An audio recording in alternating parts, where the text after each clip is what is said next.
I see the autopilot's working, unlike Sub-Lieutenant Jones.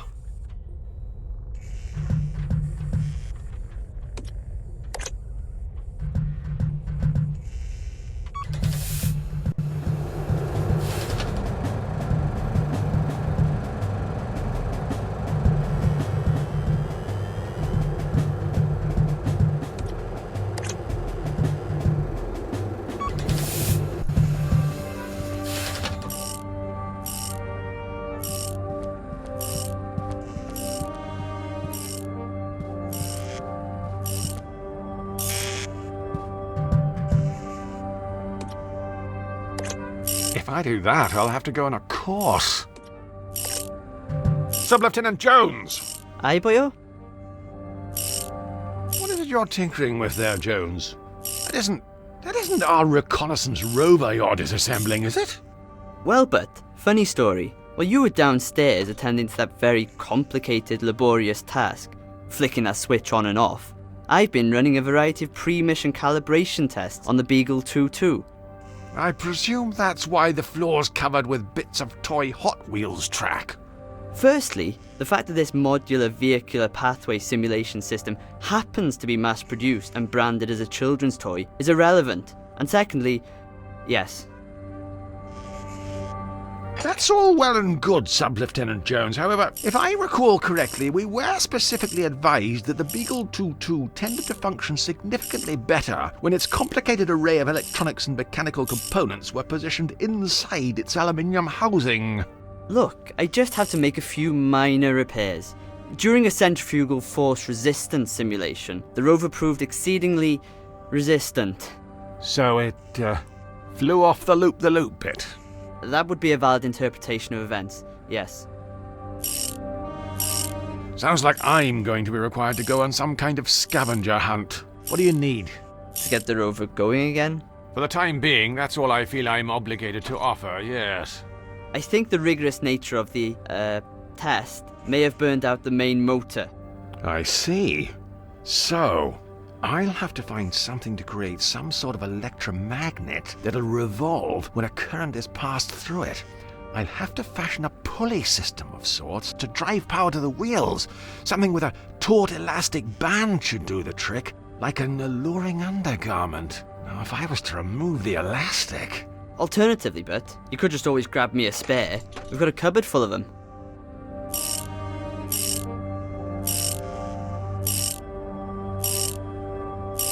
Who's driving the boat? Nobody. We're tied. I turned the autopilot on. She was only installed a week ago and already her standards are slipping.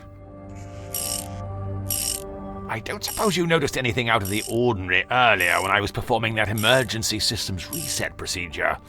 Specifically immediately once the power came back on. No. Why, should I have? Well, I don't know. Probably not. Forget I mentioned it. Be sure to put your toys away when you're done.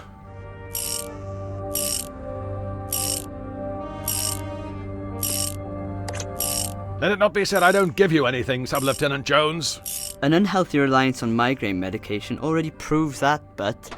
Now get this mess cleared up and put the Beagle 2-2 back together.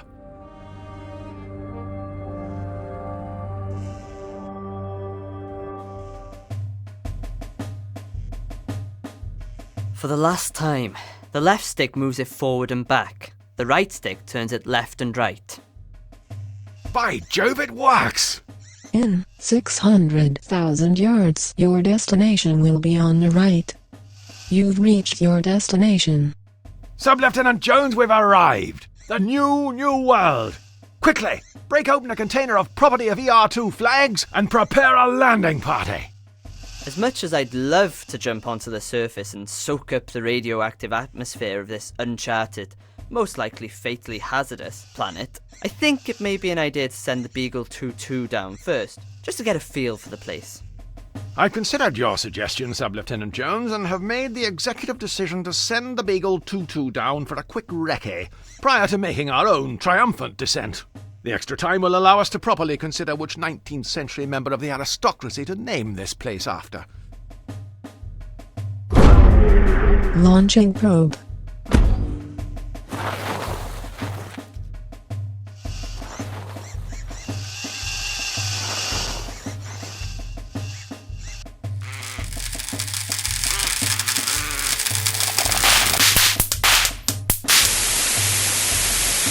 last!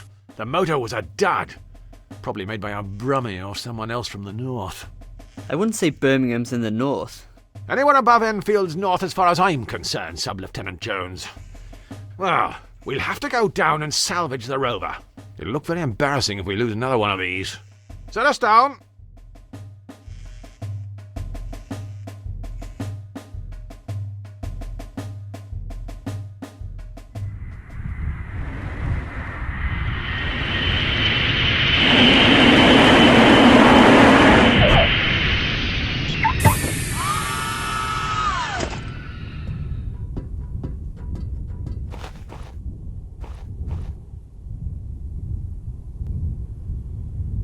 Sub-Lieutenant Jones, where have we landed? We've landed on an uncharted rock structure, somewhere outside the range of what was previously understood to be the limit of human interstellar travel. I see. So, Sub-Lieutenant Jones, what exactly do we know about this place? Well, it's an uncharted rock structure, somewhere outside the range of what was previously understood to be the limit of human interstellar travel. I see. I don't suppose you could enlighten the audience with anything a little more specific? Look, I'm called Aled Jones, probably the most generic, stereotypical Welsh name in existence. It's clear that whoever's writing this hasn't bothered doing a terrible amount of research. I wouldn't count on anything specific. How will we go about finding the location of the Beagle 22? Presumably we have some kind of app for that. I'm afraid not. We could download one. Only costs 69p. 69 pence? I'll buy it when it's free. Right, the plan is we head out, walk around aimlessly, look at a load of stuff eliciting a series of wry remarks, then start clicking everywhere until something happens. I linger in the background and provide a series of hints if you feel things are a little too vexing. Why break tradition, eh, Sub-Lieutenant Jones? Let's go!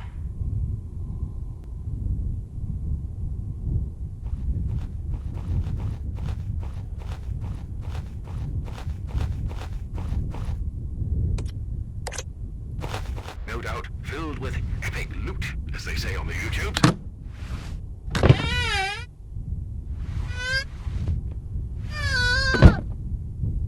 Cheers, Bert.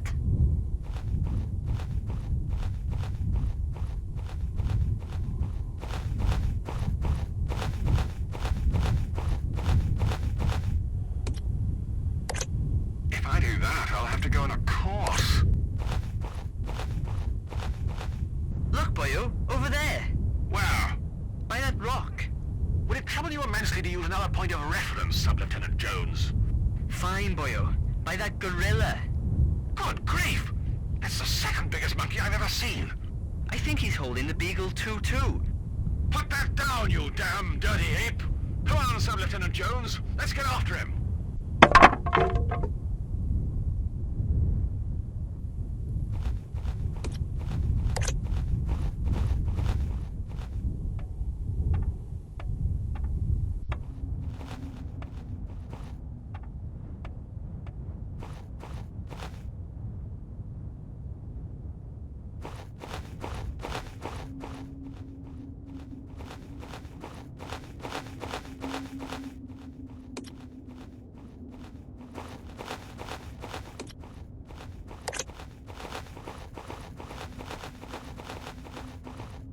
It's a rock.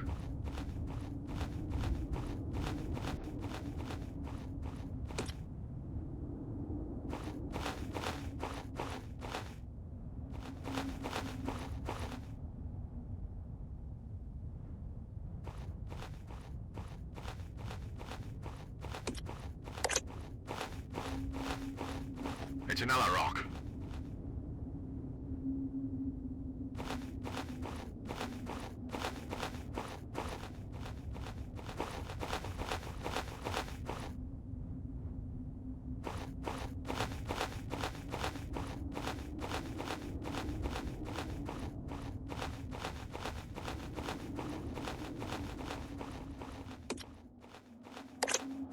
I don't believe the isolation of No point leaving without a souvenir. I'm not adverse to getting my hands dirty, it's just green was never my color. Not so fast, you English mongrels. What do we have here, Pierre? Oui, I see. Well, it would appear that you are too late, monsieur. English. Captain Frank Lee English. I'd just like to clarify that I'm not actually English. I'm Welsh. Monsieur English and Monsieur Welsh. It would appear that you have been too late. Months ago, Pierre and moi have beaten you and your queen to this rich, fertile, nouveau world. It's a bit rocky. Little bit rocky, ouais, petit landscaping required. But soon, the ground you are defecating with your presence will be the location of my vast winery, growing the sweetest French crepes the world has ever tasted. And everyone will eat crepes, wear berets, carry baguettes, ride bicyclettes, and all the other things we French like to do. You're insane. Am I?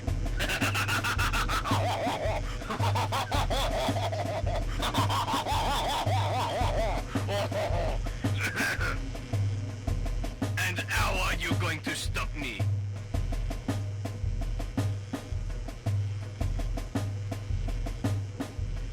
By the power of Grayskull, I have the power! Oh mon Dieu, I can't believe you actually said that. I fear you underestimate the extent to which a conceited self-confidence, fueled by national historical achievements, can profit one in such circumstances. Ha! We've been perfecting this same method for centuries. You'll have to do better than that. We intend to ridicule you into submission, exhausting an extensive list of social stereotypes conceived through years of suspicion and ignorance. Then what? Are you going to celebrate with a petit crumpet? Eh? Wash down with a cup of tea? Expose your crooked teeth while you laugh regaling this tale with your unsatisfied wives? Ha! Can't play that game, Monsieur English. Honestly, I imagine this standoff will be resolved through the completion of some sort of moderately juvenile, yet entertaining puzzle. How can you be so sure? Well, it's got us this far. Well, we could... Look! A three-headed monkey! Where? Quick, Sub-Lieutenant Jones, run! Oh, merde! How did I fall for that? Okay, you're right. I am too trusting.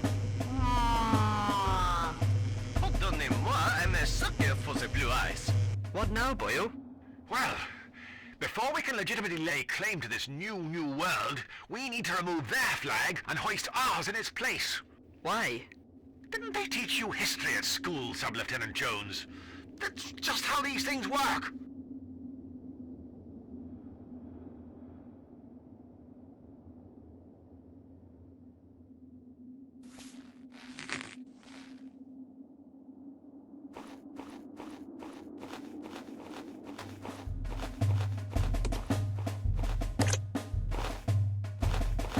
Let's try and salvage something, like a spare wheel nut, or a fragment of dignity. Before its untimely passing, the Beagle 2-2 appears to have discovered a rock. Well, it's not quite Tutankhamun's tomb, but right now I'll take what I can get. I don't want to mess up my speed.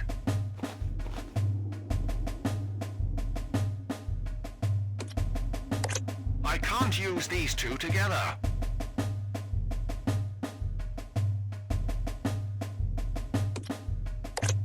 I doubt combining these two will prove to be particularly useful.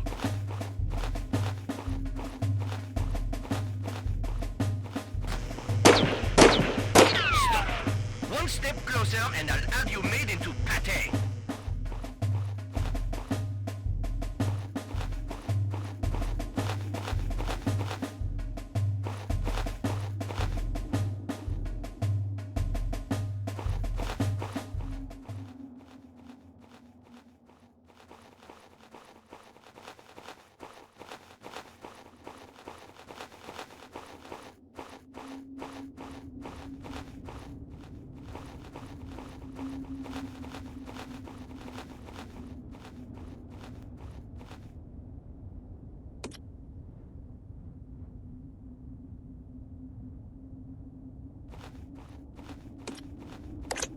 intend to leave that sort of thing to Alan Titchmarsh.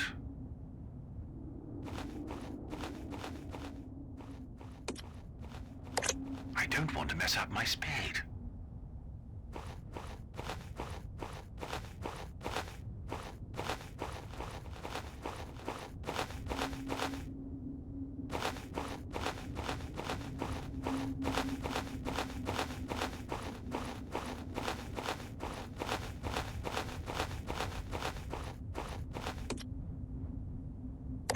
I don't want to mess up my spade. It isn't really the sort of environment that lends itself to observational comedy.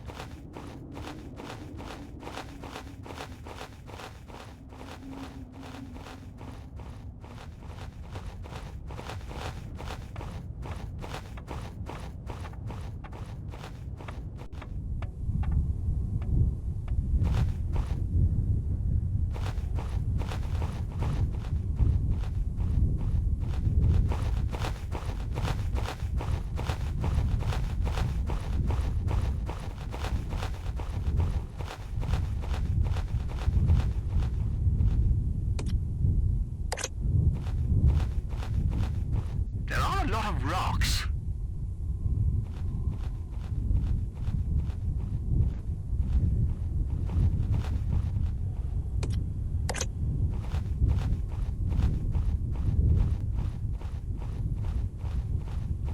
Look, there isn't any much for me to work with here. Humorously, I mean, obviously if I was a stonemason, there'd be loads to work with.